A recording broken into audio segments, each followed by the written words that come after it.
यह आकाशवाणी गोरखपुर है। अब आप शिवानी अरोरा से क्षेत्रीय समाचार सुनिए।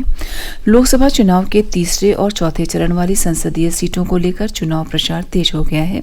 सभी राजनीतिक दलों के नेता और स्टार प्रचारक अपने अपने प्रत्याशियों के लिए वोट मांगने में जुटे हुए हैं। इसके लिए वह जनसभाएं और रैलियां कर रहे हैं। वरिष्ठ नेताओं के रोड शो भी आयोजित हो रहे हैं। प्रत्याशियों ने अपने अपने सहयोगी कार्यकर्ताओं के साथ घर घर जाकर जनसंपर्क करने का अभियान भी तेज कर दिया है। भाजपा के वरिष्ठ नेता और मुख्यमंत्री योगी आदित्यनाथ ने आज बदायूं के बिलसी में भाजपा प्रत्याशी दुर्विजय सिंह शाक्य के समर्थन में एक चुनावी जनसभा को संबोधित किया।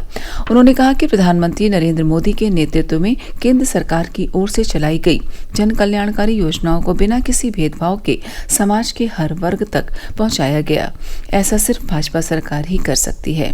मुख्यमंत्री ने अपने संबोधन में कानून व्यवस्था और माफिया को लेकर विपक्षी दल सपा को घेरा। उन्होंने कहा कि भाजपा की सरकार ने सपा समर्थित माफियाओं को ठिकाने लगाकर उनकी कमर सीधी कर दी है। भाजपा के वरिष्ठ नेता अमित शाह ने आज इटावा में भाजपा प्रत्याशी प्रोफेसर रामशंकर कठेरिया के समर्थन में आयोजित एक जनसभा को संबोधित करते हुए कहा कि सपा जातिवाद और परिवारवाद की राजनीति कर रही है और कांग्रेस झूठ की। श्री शाह ने आज एटा और मैनपुरी लोकसभा सीट के भाजपा प्रत्याशी के समर्थन में भी जनसभा की और लोगों से उनके पक्ष में मतदान करने की अपील की। उधर समाजवादी पार्टी के राष्ट्रीय अध्यक्ष अखिलेश यादव बरेली में एक चुनावी जनसभा को संबोधित करते हुए भारतीय जनता पार्टी पर जमकर बरसे। उन्होंने कहा कि भाजपा सरकार में पेपर लीक हुए, परीक्षाएं निरस्त हुई, किसानों के आंदोलन को दबा दिया गया। सरकार का यह कार्य अहंकार भरा था, जिसे जनता हरगिज स्वीकार नहीं करेगी और मतदान के जरिए सबक सिखाएगी। प्रदेश में लोकसभा चुनाव के चौथे चरण के लिए दाखिल किए गए नामांकन पत्रों की जांच पूरी हो गई है। जांच में 138 प्रत्याशियों के नामांकन पत्र वैध पाए गए हैं, जबकि 82 प्रत्याशियों के नामांकन पत्र को खारिज कर दिया गया है। चौथे चरण में नामांकन पत्र दाखिल करने वाले प्रत्याशी कल तक अपना नाम वापस ले सकते हैं। इस चरण में 13 संसदीय सीटों पर 13 मई को मतदान होगा। चौथे चरण की 13 सीटें हैं: शाहजहांपुर, खीरी, धौरहरा, सीतापुर, हरदोई, मिश्रिख, उन्नाव, फर्रुखाबाद, इटावा, कन्नौज, कानपुर, अकबरपुर और बहराइच।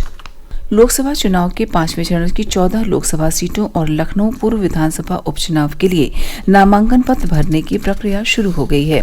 5वें चरण की सीटों के लिए नामांकन दाखिल करने की अंतिम तिथि 3 मई है। 4 मई को नामांकन पत्रों की जांच की जाएगी और 6 मई तक प्रत्याशी अपना नाम वापस ले सकेंगे। 5वें चरण में मोहनलालगंज, लखनऊ, रायबरेली, अमेठी, जालौन, झांसी, हमीरपुर, बांदा, फतेहपुर, कौशाम्बी, बाराबंकी, फैजाबाद, कैसरगंज और गोंडा संसदीय सीटों पर 20 मई को मतदान होगा। लोकसभा चुनाव के छठे चरण की प्रदेश की 14 सीटों के लिए नामांकन प्रक्रिया कल से शुरू हो जाएगी। प्रत्याशी छठे चरण के सीटों के लिए 6 मई तक नामांकन पत्र भर सकेंगे। 7 मई को नामांकन पत्रों की जांच की जाएगी। 9 मई नामांकन पत्र वापस लेने की अंतिम तिथि होगी। छठे चरण की सुल्तानपुर, प्रतापगढ़, फूलपुर, प्रयागराज, अम्बेडकर नगर, श्रावस्ती, डुमरियागंज, बस्ती, संत कबीर नगर, लालगंज, आजमगढ़, जौनपुर, भदेही और मछलीशहर सीटों के लिए मतदान 25 मई को होगा। छठे चरण की नामांकन प्रक्रिया शुरू करने की सभी तैयारियां सभी जिलों के जिला प्रशासन ने पूरी कर ली हैं।